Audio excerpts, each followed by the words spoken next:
You're welcome back. Now for our first big story, we examine a major development regarding the People's Democratic Party in Edo State. A federal high court in Abuja has nullified the outcome of the party's governorship primary, which had produced Asue Ighodalo as the flag bearer. Now, this ruling has raised significant questions and implications for the upcoming gubernatorial polls. On Thursday, July 4th, Justice Inyangeko of the Federal High Court invalidated the PDP primary elections held on February 22nd, which produced Asue Ighodalo as the party's candidate for Edo governorship election. Now, the court ruled that the exclusion of 381 delegates from the primary was against the provisions of the law and noted that the returning officers had falsified the outcome by preparing result sheets from a single location. The Edo PDP campaign organization has described the judgment as a strange development and expressed confidence that the court order will not survive an appeal. They argued that ward congresses and delegate selection are internal party matters outside the jurisdiction of any court. The campaign organization urged party members and supporters to remain calm, stating that the primary's outcome was not nullified by the court order. And so to provide a thorough analysis, we have with us Kabir Akingbolu. He's a distinguished legal practitioner and he joins us live in the studio. A very good morning to you, Kabir, and thank you so much for coming on. It's a pleasure.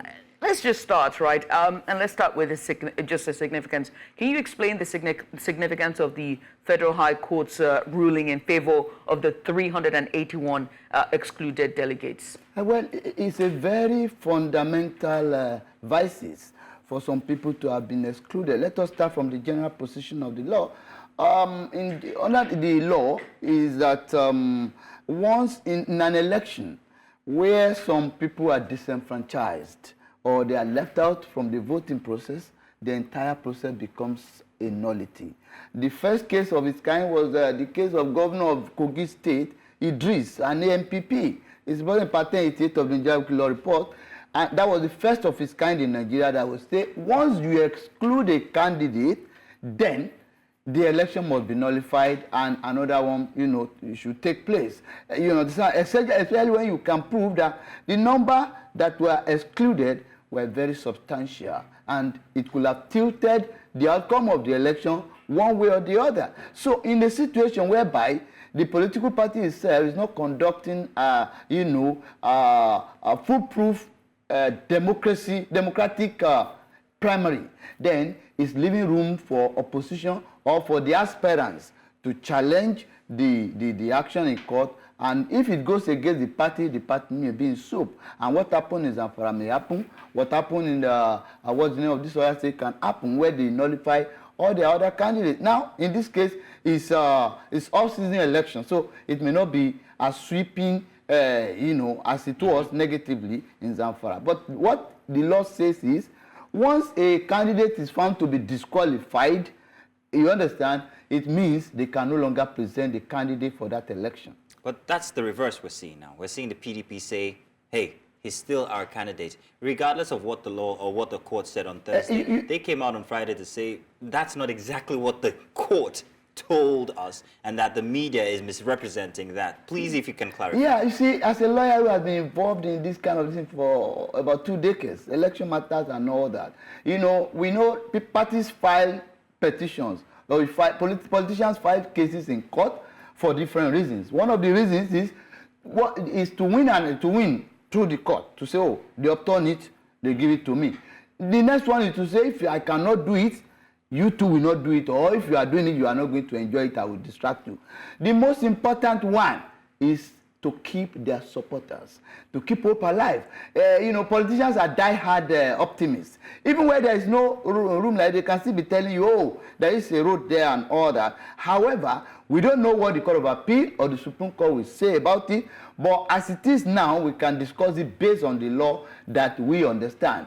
Now, based on the judgment, if you are saying, oh, it does not matter, they have to tell their people, because if you say there is a judgment, you see that from the analysis they are trying to say, blind your mind, close your mind and make yourself blind to the judgment order, of course, so that it will look as if the order is not in existence at all, so you can continue for, you know, with your campaigns.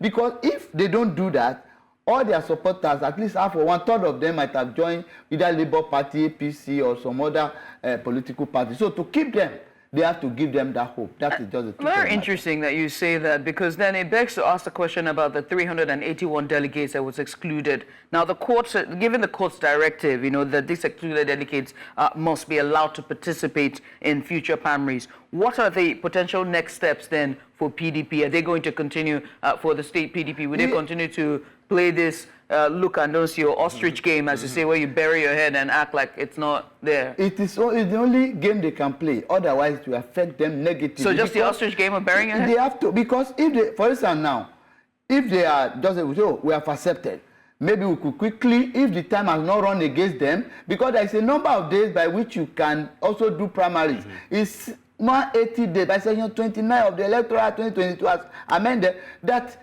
the list of candidates that will participate in an election must be submitted to INEC at least 180 days before the date of the election in question. Do you get? But the election is all the way in September. It is September. That is why I said I'm afraid. But though there are some, you know, some decisions which I don't agree with, but it's about two or three of them that the court will order another primary. It's not in our law. It doesn't reflect the true position of the law. Because if the law is saying the list of candidates must have been submitted under section 29 by 180 days at least before the election, on what basis would the court now order and say go and conduct another primaries when you were yourself who shot yourself on the leg and didn't allow a good primary to take place? And like you were saying, if this election, if they say, oh, go back to do another primaries, the 180 days will not be complete now. Exactly. That is the problem that I have if there is a court directed to that effect. However, again, another problem is this. Our politicians, or Nigerians, should I say generally, we don't used to agree on time that, oh, this is the thing we have to change, or we have to agree with the situation of things on ground, or we have lost, let's go back to the drawing board and re-strategize and conduct another primary. Rather, they want to go on appeal, they want to go to Supreme Court. If they want to be smart now, they just say, okay, the court has given the judgment, let's go and do another primary. But Nigerian politicians will not agree. Doing another primaries with 180 days in view, that's out of the question. To now. me, yes. It's out of the question. To me. So the only other option would be for them to appeal. To appeal, now, if they can succeed. What are the implications of If they appeal, you understand, the judgment of the court, so far, the name of the candidate, the purported candidate, now based on the judgment, has been submitted to INEC, is there. So if they appeal and they win, the name remains there. If they appeal and they lose, on the ballot paper, the name of their party will not be there. So in which case, the contest will be amongst the other contenders. So which is why they are fighting currently tooth and nail. They have to fight tooth and nail. Ighodalo is still the candidate. Exactly. They will have to fight tooth and nail to ensure that, you know, they win, if they can win, so that their candidate can be, you know, be there. Even in general election, if an election is held, if it's a general election now, and somebody has been declared the governor, or a rep member, and the court discovered that as at the time the election took place and he was wrongly declared that he was not qualified, the court will order a fresh election within 90 days. That fresh election, he will not participate. The candidate will not participate because his party has been held not to have been qualified. Very interesting, because you also, at your first submission to my earlier question, you talked about divisions and how unsatisfied members of the party would have to now defect to other parties. We've seen this before. And there are whispers, you know, again, when it comes to politics, there's always whispers, that the excluded delegates are said to be loyal to the impeached deputy governor, which is Philip Schreiber. And so how could the internal division that we're now seeing affect the party's unity and election strategy, which, as you said, were less than 180 days Let away? me tell you, if you ask an average Nigerian politician, if you ask them, they will tell you, you join politics for your own interest. And they will tell you in politics, no permanent friend and no permanent foe. So it depends on what happened at a particular time. You understand? Like that whispers, I agree completely that it's because they are not sure, they were not sure of what they were not sure of the loyalty of those members to their party, to the candidate the party prefers, or that the governor preferred then. So they believe that the best is to keep them out of, you know, the system. That is just it. But again, it reminds us about what is happening in Nigeria, that yet we are not practicing democracy as it is today. All the tenets of democracy are completely minus, completely absent, completely out of place in our day-to-day activities as far as politics is concerned, because there is no internal democracy. When you don't have a good primary, how can you have a good general election? So this is just the problem. People are always very desperate for political offices, and until Nigeria political atmosphere is demonetized, we may not be able to get it right. How can we demonetize our Nigerian politics? Yeah, you see, because even the very grain of our system in and of itself is very monetized. You know, when you're trying to park your car on the road, when you're in the market, when you're at the supermarket, as you're leaving, the gate man is asking you for something. Even when you go to UCT, your boys are here. Even on the road, some of our security agents. So this is a problem. It's a kind of culture, entitlement culture, that must be eliminated at all costs by the leaders. But when you are not doing this, you say there is corruption, the corruption will remain there forever. I remember a pastor, I won't mention it, he was preaching to Israel, he went abroad, he went to the US or was it UK, and he discovered that somebody at the airport helped him to pick his bag and all that, and he removed some box for him, some dollars, and the guy said, what? I just did my job. He said, it was there, he don't know, I'm not in Nigeria. So let me tell you today, go to police station, go to court, even court, go to any office, like you said, mall and all that, you see those people saluting you even though they are not soldiers, just because they want something. Some will be unnecessarily kind and nice to you. Unnecessarily. So, it's not because of anything, it's because of what they can get from you. Let's get back on track with the Edo political crisis now. So if Ighodalo, from what the court is ruling, stays out of the gubernatorials for September, yes, the political ring would now have what candidates from what parties and who has best potential? Okay, as it is, from the remaining two or the remaining three, as it is today, I think there are three major political parties, and three of them they are strong as the other. Labour Party is a strong. Apata was the former NBH president, is a strong candidate. APC, their candidate too, though is much unknown, but the party is known. So, and those who are supporting him, people like Oshiomhole and the rest of them, even when they have their issues, they have tried to resolve it and all that. They are strong. PDP is also strong. Given the power of incumbency by the governor who is there, I think three of them are the strongest. But should it sway to any of these other parties, how would that affect the political landscape of Edo as we see it? It will definitely affect it, because especially with the Oshiomhole influence. Yes, Oshiomhole, if not 20, he has a strong grip on his senatorial district, and I think they like him there. So thank you for mentioning that. Now, with that strong grip on on his district versus the incumbent PDP influence, which do you think is the strongest?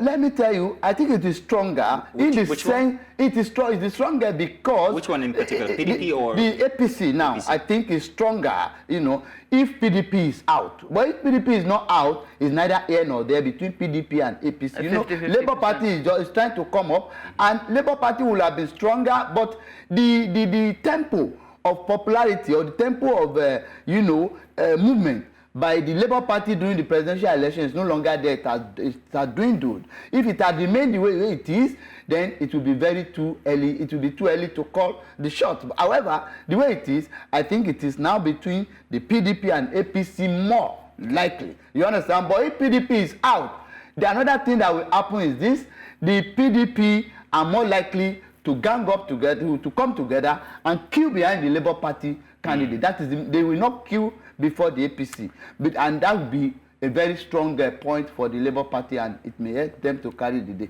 It's a very, very much likely occurrence. Very interesting. Very interesting. Very interesting. I like the way it is. I can see it on the chessboard. Yeah, and also I would have love to ask about the precedents this was set for in-party elections moving forward, as we see with gubernatorial elections. But we hope to bring you another time to have that conversation. But again, thank you so much, Mr. Gabriel Agbolu. He is a legal practitioner, and he joined us today to talk about party politics as it regards Edo PDP, as they say that Ighodalo remains his Guba candidate in spite of the court ruling.